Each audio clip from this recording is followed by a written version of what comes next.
It's nice to see MMO mice on the market, but sometimes we would just like to see them at a less expensive price. This is exactly what the UtechSmart Venus is aiming to provide by selling around the $40 price point.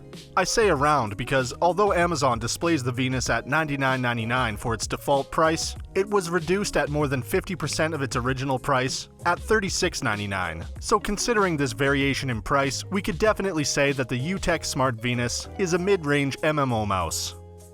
Before we get started on the Venus review, we've included links in the description to pricing options for the mouse, so check those out now and see how much the Venus is today. The UtechSmart Venus certainly doesn't take a hit in the DPI department. With up to 16,400 DPI, the amount is pretty much ridiculous, and God knows who will need that amount to be precise, moreover in an MMO game. Of course, the Venus's main attraction is its buttons on the side, and you will find 12 of them angled in different directions. When I ordered, I wondered if their angles would make it easier or harder to use, but I must say that the model has indeed been well designed, and that they're mostly easy to reach and press on every row. I also liked the main buttons, which click very well and feel very responsive. This mouse makes me feel like I'm on top of things and of my game. When things get busy, I rarely misclick or made a mistake on the side pad. I must say, it's well done in that regard. Also, for some of you wondering if the scrolling wheel is also up to par on a mouse this cheap, well, the answer is the absolute positive. The wheel feels great as it scrolls through its notches. I must say that the look of this mouse has disappointed me a little. The lighting is indeed well done and it does have an original design. However, originality isn't the problem with me here. It's simply that it doesn't look as serious or professional as it could. There is an appropriate amount of flash that a mouse should have visually, and I think the UtechSmart Venus is a bit overstepping things in that area.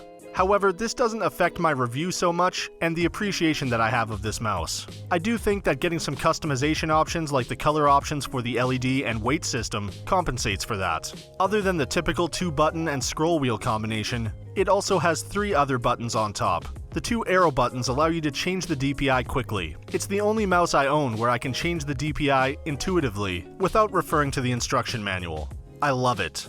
Press the up button to move up in DPI, vice versa for the down button. 4 LEDs next to the buttons indicate the DPI that is set, providing 5 DPI presets. The button to the left of the index finger button is programmable, which is very similar to the buttons on the original Razer Naga that I own, except the original Razer Naga has 2 buttons next to the index finger button. On the Naga, in League of Legends, I mapped the top button to Health Potion and mapped the bottom button to Moving the Pet. The UtechSmart Venus has 1 button there, so I am forced to only map the Health Potion. Because the new Razer Naga does not have any buttons next to the index finger button, it is no longer a worthy contender to the Venus. This topic will only be worth talking about again if another mouse, with 12 thumb buttons and with 2 programmable buttons next to the index finger comes along in the future.